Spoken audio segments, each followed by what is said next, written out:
I didn't stand up. I didn't slam my hands on the table. I didn't even raise my voice. I just unlocked my phone, slowly, like I had all the time in the world. My husband, Ryan, stared at my screen like it was a weapon. His ex, Lena, stopped smiling. My mother-in-law's face tightened, just a little, the way it does when a person realizes they've pushed too far and there's no undo button.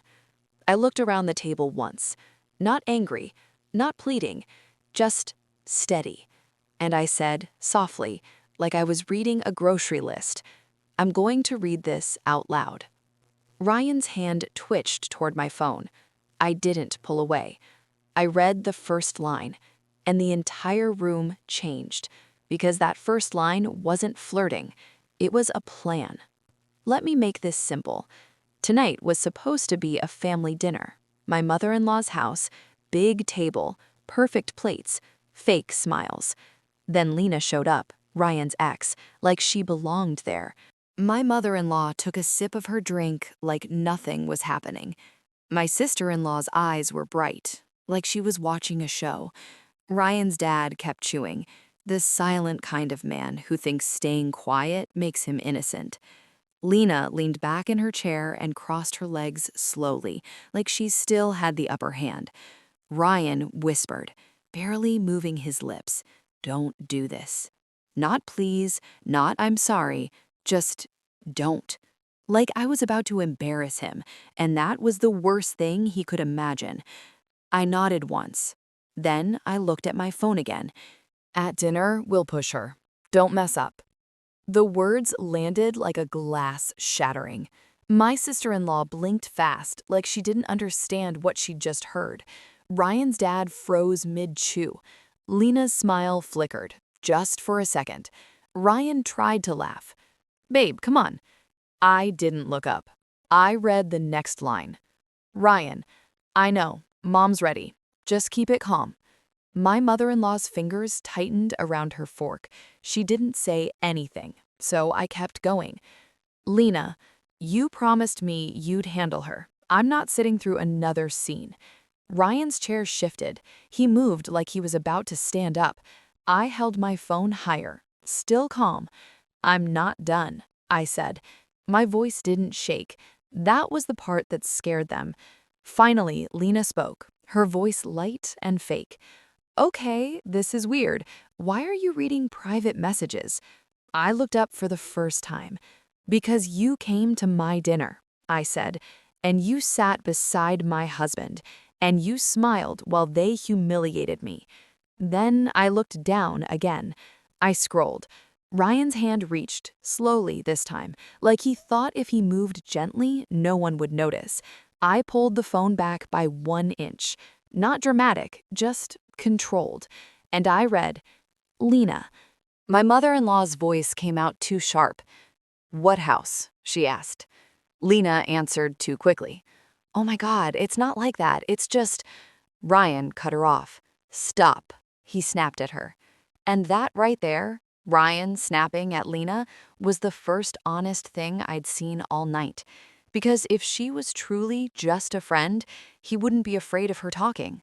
He'd let her speak. He wouldn't look like a man trying to hold a lie together with his bare hands. I scrolled again. Ryan leaned toward me, his voice low, dangerous. "Put the phone away." I didn't even glance at him. I read, "Ryan, if she reacts, Mom will say she's unstable. We'll keep it polite." My mother-in-law shot up in her chair like she was offended, like this was news. "Ryan," I held up one finger. Not rude, not loud, just one finger. "I'm still reading," I said.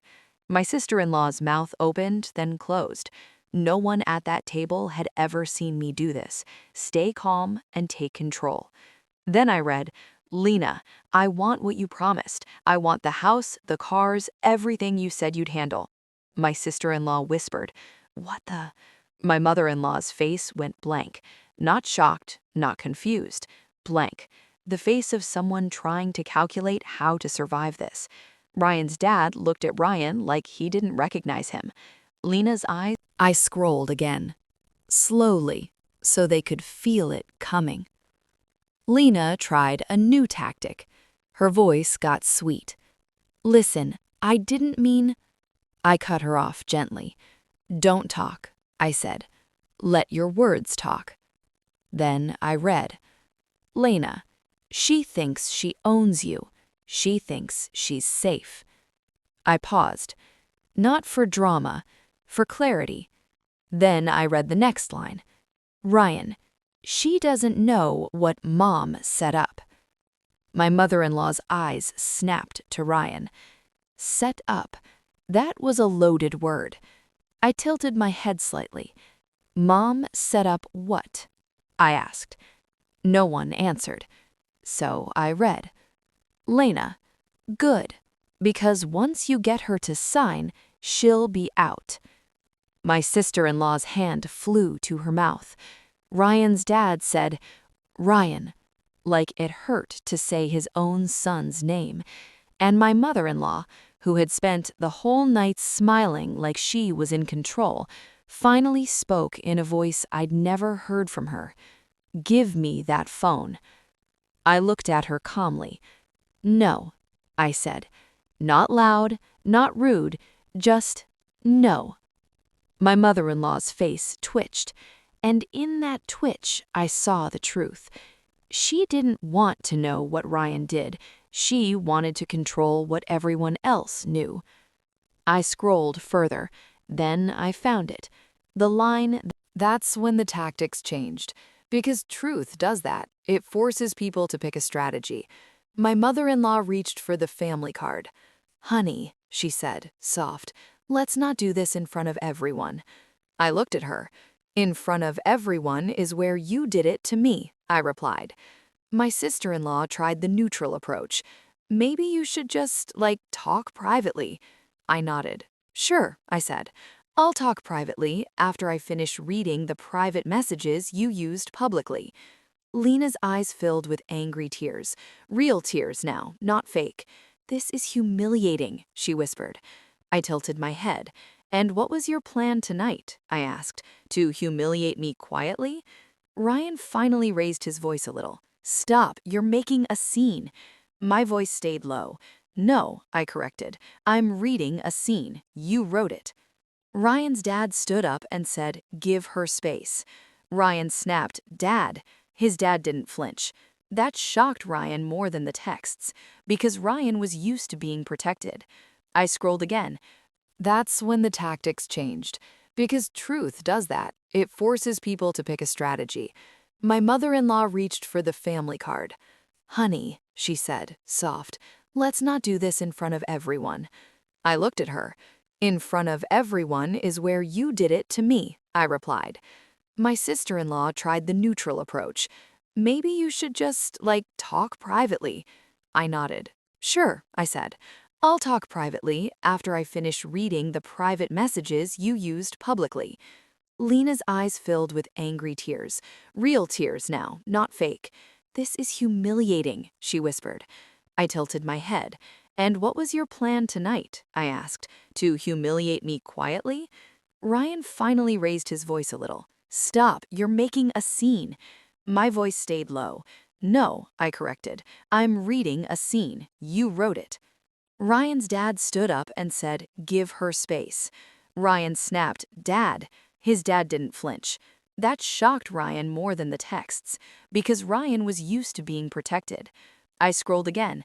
Ryan's hand hovered like he might reach again. "Relax, she's just a friend." So I smiled, because I'd already seen the texts. Lena leaned forward and whispered like she was trying to be human again. "Look, I didn't want it to be like this. I held my palm up gently. "Stop," I said. "Don't act like you're confused by your own words." Then I looked at Ryan. "Is she your friend?" I asked. Ryan stared at his plate like it could save him. I asked again, calmly, "Is she your friend?" Ryan's silence was an answer. My sister-in-law finally spoke, voice shaky. "Ryan, why would you write that?"